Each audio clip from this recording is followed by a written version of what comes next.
কাগজ কুড়ানোর ছেলেটি জীবনে কেউ জন্ম থেকে বড় হয় না, বড় হতে হয় নিজের পরিশ্রম আর অধ্যবসায়ের মাধ্যমে। আজ আমরা এমন একজন ছেলের গল্প বলবো যে একসময় কাগজ কুড়াতো আর আজ সে একজন বিজ্ঞানী। শুরুর সংগ্রাম। সুমন জন্মেছিল এক দরিদ্র পরিবারে। বাবা অসুস্থ, মা বাড়ি বাড়ি কাজ করতেন, কিন্তু তাতেও সংসার চলতো না।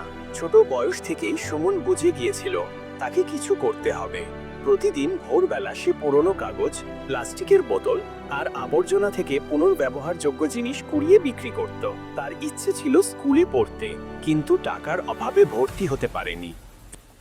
আমি যদি একদিন ওদের মতো পড়তে পারতাম। একদিন কাগজ কুড়াতে গিয়ে সুমন আবর্জনার মধ্যে কিছু পুরনো বই পেল। সে বইগুলো পরিষ্কার করে নিজের কাছে রেখে দিল। রাতে যখন সবাই ঘুমিয়ে যেত তখন সে বই পড়তে বসত। রাস্তার লাইটের নিচে বসে অক্ষরগুলো চিনতে শিখল। সময়ের সঙ্গে সঙ্গে সে পড়তে আর লিখতে শিখে গেল। একদিন বাজারে কাগজ কুড়ানোর সময় এক শিক্ষকের চোখে পড়ে যায় সুমন। তিনি বিস্মিত হয়ে দেখলেন এই ছেলেটি যেসব কাগজ কুড়াচ্ছে সেগুলোর মধ্যে থেকে কিছু বই নিজের জন্য রেখে দিচ্ছে। শিক্ষক কাছে গিয়ে জিজ্ঞাসা করলেন, তুমি কি পড়তে চাও? সুমনের চোখে জল এসে গেল। সে মাথা নাড়িয়ে বলল, হ্যাঁ, কিন্তু আমার টাকা নেই। শিক্ষক বললেন, টাকা লাগবে না, আমি তোমাকে পড়াবো। সেই দিন থেকে সুমনের নতুন জীবন শুরু হলো। সে দিনে কাগজ কুড়াতো, রাতে শিক্ষক তাকে পড়াতেন। সুমন ছিল অসম্ভব মেধাবী।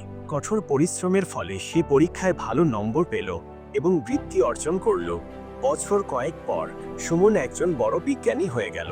যে ছেলে একসময় কাগজ কুড়াতো আজ সে গবেষণা করছে নতুন প্রযুক্তি নিয়ে। জীবনে সুযোগ না থাকলে নিজেই সুযোগ তৈরি করতে হয়। যদি চেষ্টা করো তাহলে একদিন সফলতা আসবেই। সুমন নিজের মতো আরও গরিব শিশুদের পড়ানোর জন্য একটা স্কুল খুলেছে। আমি একদিন পড়তে চেয়েছিলাম, আজ আমি অন্যদের শেখাচ্ছি।